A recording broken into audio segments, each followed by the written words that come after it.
Right, so for today's video, we have another one of them situations, which is basically a 101 guide, a very clear guide on how not to run your business. Like, when I was first looking into this situation, I was actually in disbelief, thinking, how on earth did you think that this was a good idea? But either way, let's actually add some context to the situation. So there's a TikToker called Katwalks, or Cat Ensign, I hope I pronounced that right, and she has around 15,000 followers. She posts like a variety of videos, but a big portion of them are actually restaurant reviews. And recently, Kat decided to review a new restaurant called the Hamburger Project in San Francisco, and as you can imagine, this is kind of the start of the situation. So make sure you keep in mind, this video that we're about to watch is the reason why we end up getting the reaction we will get to later. So the video starts off the way you would imagine. Kat explains where she's going, what like place she's reviewing, talks about the prices and whatnot. The SF Chronicle just reported that this spot sold 1,000 burgers their first 2 days of business, so I followed the hype and I got in line. The menu is simple with 3 smash burgers starting at $6.89 for a classic single, and you can upgrade your meal for $35 with little Tsar Nikolai caviar. And then, because this is a restaurant review that we see plenty of on TikTok, she then gives her opinions on the food. Now in this case, she makes very clear that the food just isn't for her. Here's a look at some very sexy, crispy, lacy edges on the smash burger. I started with a single Wisconsin with sauteed onions, HP sauce, and whipped butter. This was good, not great. These are thin burgers. They're giving Ozempic burgers. I'd order a double Wisconsin if I were to do it again, and I give it a 7.2. Here I am getting after the classic. This one has diced white onion and pickles on it. This was really not for me. It was all bread and not hot enough for me at all. I give the classic a 5.1. Okay, so 2 burgers. One was rated a 7.2, which seems fairly decent to me, and then one was rated like around a 5, which obviously isn't that great. But at the end of the day, it's a food review on TikTok. It's very subjective, right? There's going to be some people that go to the restaurant, I'm sure, and absolutely love the burgers. There's going to be some people that might have the same opinions as Kat here, saying that the burgers are alright, they're just not for me. And if you're a restaurant owner or you work at a restaurant and you see a bad review, I can imagine that might be pretty disheartening, right? You're like, fuck, I'm really trying to like make this food taste best I can. Now we've got a negative review. That doesn't look good. But at the end of the day, that is what happens when you have a restaurant. And it's not just restaurants, obviously. Like, loads of businesses are based on reviews. Like, people review, might be positive, might be negative. Now, I believe the executive chef of this place, the Hamburger Project, clearly wasn't very happy with Kat's video, and he made sure he let her know. Now, we have a few videos to get through here, but in this first one, Kat actually started off by asking the audience if she's an arsehole for doing this review in the first place. Am I the asshole for leaving an honest review for the viral San Francisco Smashburger spot Hamburger Project? I tried it and it just wasn't for me. I was there shortly after the grand opening and they need some time to work out the kinks. This is what the owner wrote to me today. Okay, so as you just heard, because of a review, the owner has reached out. I'm not sure if it is the owner. Looking at the articles, people are saying he's like the executive chef. But either way, right, there's someone who was working at this place, and he decided to reach out, and this is what he had to say. Now, we do have a lot of messages to get through, and they're kind of in like a muddled up order, so we'll try and make sense of it, but there's one message here that says, because someone needs to tell you to grow up. It's pathetic being damn near 50 and trying to have an influence over 20-year-old somethings to try and remain some kind of sense of relativity. All of chefs look down on it, and one of us has to tell you. To which, as we see, Kat said, I'm in my 30s, after he said that she's like 50-odd. Either way, right, doesn't matter. But even that message alone is wild to me. Clearly not the right way to go around like customer service or the way to react to like a negative review. He's basically just trying to insult her. Now the problem here is that this isn't the only message.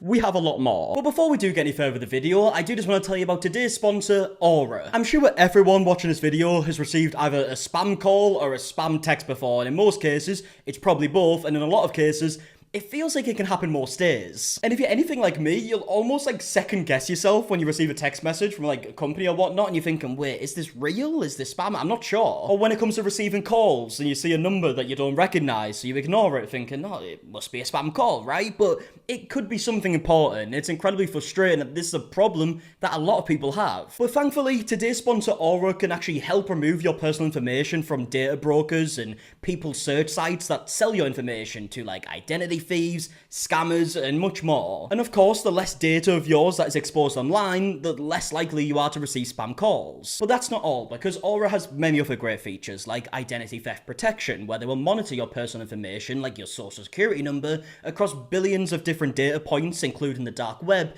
and will alert you if there's any potential identity theft. And every adult who's on the account, which is up to 5, will get a $1 million in identity theft insurance to help cover eligible losses and fees, with a total of up to $5 $5 million in coverage. And of course, there's many other great features like an antivirus, password manager, a VPN, and much more. And not to mention, you get all of this for an affordable price. So if you want to protect yourself from data breaches and brokers, you can actually go to www.aura.com/markie and get 2 weeks for free, which is actually enough time for Aura to alert you if any of your personal information is being exposed. So thank you to Aura for sponsoring today's video, and without further ado, let's get back into it. So as we can see here, Kat has messaged saying, instead you're attacking my age and weight, to which he has replied saying, that's just an honest review of what you put out there. To which Kat's put a caption saying, when did it become okay to attack someone's age/weight? After a burger review. He also left me DMs with his kid yelling at me, and yeah, we'll get to that. That's actually the weirdest part about all of this. Now at this point in the video, Kat goes on to give her thoughts on this whole situation and says that there's even more messages, and we do have more videos to look at that have more messages in them. So needless to say, his DMs did not make me feel great.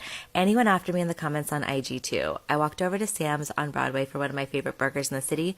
This burger is always a slam for me and the late Anthony Bourdain. Have you tried it? Are we supporting Smashburger?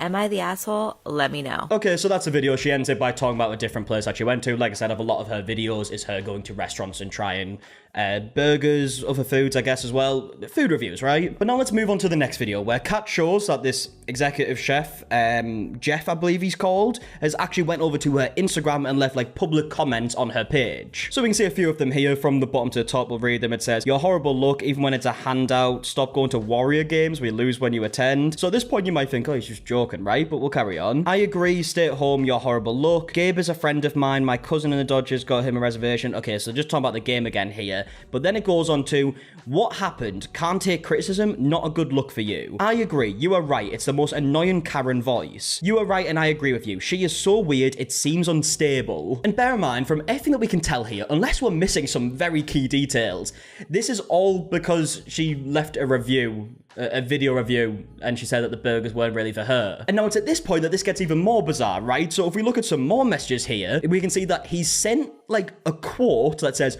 "Once you accept you are being judged by people who have less knowledge than yourself, then what's it worth?" Which I've got to say a few things straight away. The fact that he sent the quote in the first place, a little bit cringe. But also, unless I'm being stupid, isn't this quote like talking about how, oh, you've now realized that you're being judged by people who don't know as much as you, so you shouldn't let it bother you. Like, you shouldn't give your energy to them, you know? Like, that's how I'm reading it anyways. He is definitely giving his energy to her, though. Like, he is so pissed off about the situation. So I feel like he's not living by the quote. But the messages carry on after the quote saying, "You know a lot less knowledge than me about food, but think you have an influence. It's pathetic." Now, again, this doesn't really make sense because you literally have a restaurant, you're selling food to people, and the vast majority of the people won't be chefs either, so do their opinions not matter on whether they like your food? In fact, their opinions are the only opinions that really matter, are the customers' opinions. And then, as we can see here, he then goes on to send 2 voice notes, and with a comment underneath saying, "Wow, an honest review of you. Kids don't lie." And the reason he said that is because in these 2 voice notes, he's got either one of his kids, or I don't know if he has multiple kids, he's got a kid to leave a voice note, kind of just like talking shit to Kat for some reason. Now, I'm personally not going to play the bit of the kid because it's clearly a very young kid whose dad has just said, like, "Oh, send this voice note, say some mean things," and I just think, right, we don't need that on here, do we? But what I will do is play the beginning of the clip, which is actually Jeff speaking to the kid, and this is what he says. "This girl said Hamburger Project isn't good, so I'm talking to her." Okay, so as you heard, he's talking to the kid there saying, "Oh, she said it's not very good and I'm talking to her," and then passes the phone to the kid. To which the kid says something along the lines of, "The Hamburger Project is good, it's the best I've ever tried," and then says, "Hey, why did you do that? You're a stupid face. You are so rude, you're very rude." Which, I mean, look, it's a kid at the end of the day, but why has he got his kid to say that on a fucking voice note on Instagram? To a stranger, might I add, who just left, like, a review that he didn't like? Now, unfortunately, that isn't where the situation ends. We actually do have more messages, and I'm not too sure what the context is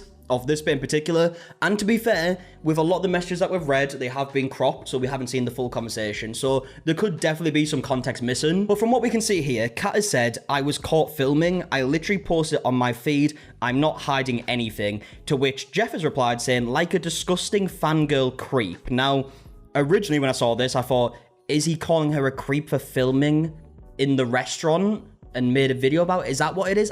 I just don't know. Kat then went on to show a message from someone else who says that they've done something similar. Now, this is like an anonymous comment. We can't see who it's by or anything like that. So I'm not sure the validity of it, right? But it's basically someone saying, I did like a similar thing, left a review, and then the chef was messaging me like a bunch of horrible shit too. We then see some more messages where she said, okay, thanks, happy holidays. To which Jeff has replied saying, want me to tell Gabe happy holidays from this creepy lady named Kat. This is my constructive criticism of your content. Can't handle the truth. Not a good look for you. What makes you good enough to criticize others but not take any criticism yourself?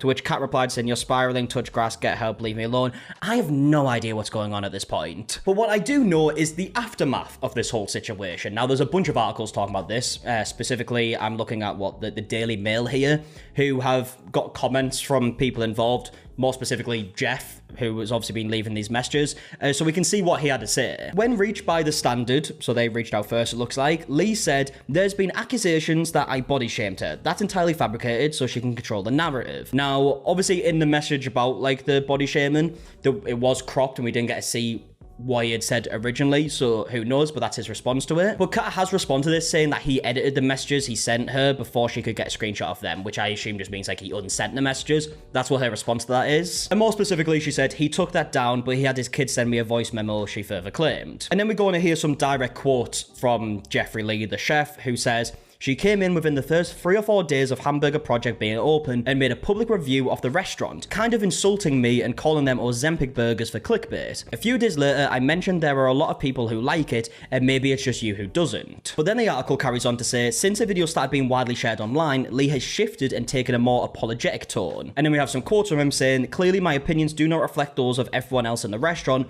When I made the comment, it was me standing up for the rest of the team. And then if we actually look further, apparently another content creator known as Maggie Z was also targeted by Lee after she shared the video critiquing the burger. He wrote to her saying, I find influencer culture to be some of the scummiest in our community. Okay, so there was multiple people that he was responding to. Now, obviously, as we just read right there, he is saying that he was just like sticking up for the team or whatever, but clearly this like puts a really bad look on the team. Like, surely you know that's what the reaction's gonna be. Now look, clearly he thinks the review isn't fair. I mean, I haven't tried the food. I don't know, maybe it might be the best food ever, but either way, even if the review was completely unfair, biased, whatever you want to call it, this was never the way to go around it. People who watch that video are obviously going to think, oh, why would I want to go and eat there if he's replying to customers saying stuff like this? But anyways, carrying on with the article, it says that he's now set his Instagram to private. All 3 restaurants have since been bombarded with 1-star reviews online. Yeah, I mean, look, I don't agree with this type of stuff, but like, surely if you use like just a bit of common sense, you know stuff like this is going to happen if you act the way he did in the messages. But I've got another quote here saying, I learned a lesson, I shouldn't have replied back, but I don't believe that just because I'm a chef owner,